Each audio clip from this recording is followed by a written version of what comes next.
Hey everyone, so tonight's gonna be a big video because I'm gonna be walking you through everything you need to know about shooting an interview on a budget. All right, moving on from audio, let's talk about the next important thing, and that's lighting. Now this is where we take the kit from something being a massive documentary kit into something pocket-sized. People for interviews, for dramatic interviews, use big lights with big modifiers, big soft boxes, and this is definitely stuff you would have to put under the plane, so to speak. But what I'm gonna recommend for this setup is actually a really small, powerful mini RGB light. Now you're not gonna be using the full color spectrum, but I'll explain to you why I'm recommending this light in a second. So anyone who knows anything about lighting might question why I would recommend such a small light source when the way that you get a soft, pleasant look on a subject is generally to get as big of a light as possible, to diffuse it as much as possible, and to bring it as close to the subject's face as possible. And this is, by the way, why a lot of people on a budget will use a window natural light, which is a great idea because it's a very powerful, often diffused, large light source, free of cost. But the big problem with using natural light is, one, you can't control it. You can't often control the spill into the background.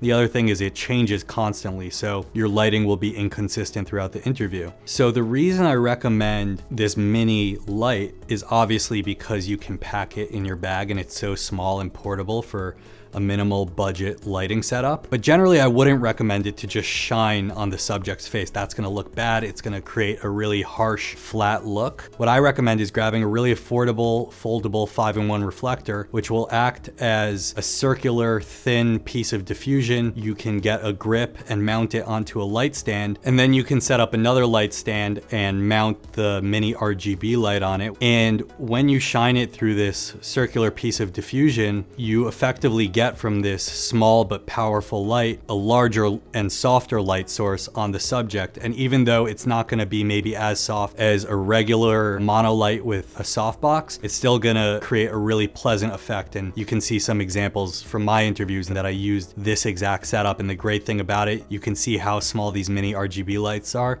You can see how foldable the 5-in-1 reflector are. You can really carry this around you at any time if you need an on-the-go interview. Now again, if you know anything about lighting and you know about 3-point lighting, you may be saying, hey, where's your fill light? Where's your back or hair light? But because we're on a budget here, and because I'm talking about shooting dramatic interviews, I don't mind not using a fill light on the other side of the subject's face. For example, in this setup right now, to me, I think this looks pretty good. You have a key light on one side of my face and you get this nice contrasty, dramatic black look on the other side of my face. And for the background light, you don't even need another light. Yes, I am using an RGB light back there, but on this side, I'm using a practical light, which is like any light you find around the house.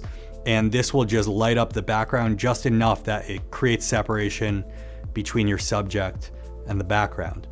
Now, if you really feel the need to have a fill light, that's the rules you stick by.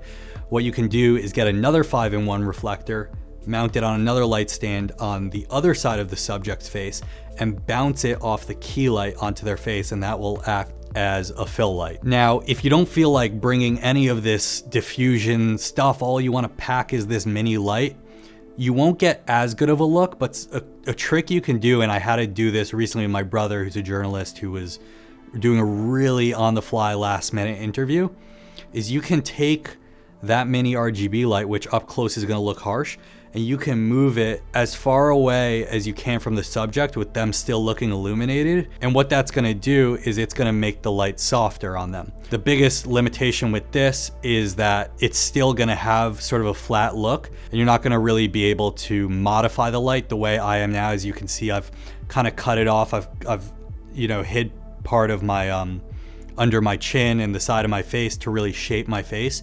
You're not going to be able to do that with just the light alone. And for this reason, I recommend a very particular light. Even if you're not going to use the RGB color function, I recommend it because this brand allows you to do something that I haven't seen with other mini RGB lights. So usually with bigger lights, you're able to shape the light using different tools like a honeycomb grid, more diffusion, and most importantly for our purposes, barn doors, which allow you to decide how much light you want and where.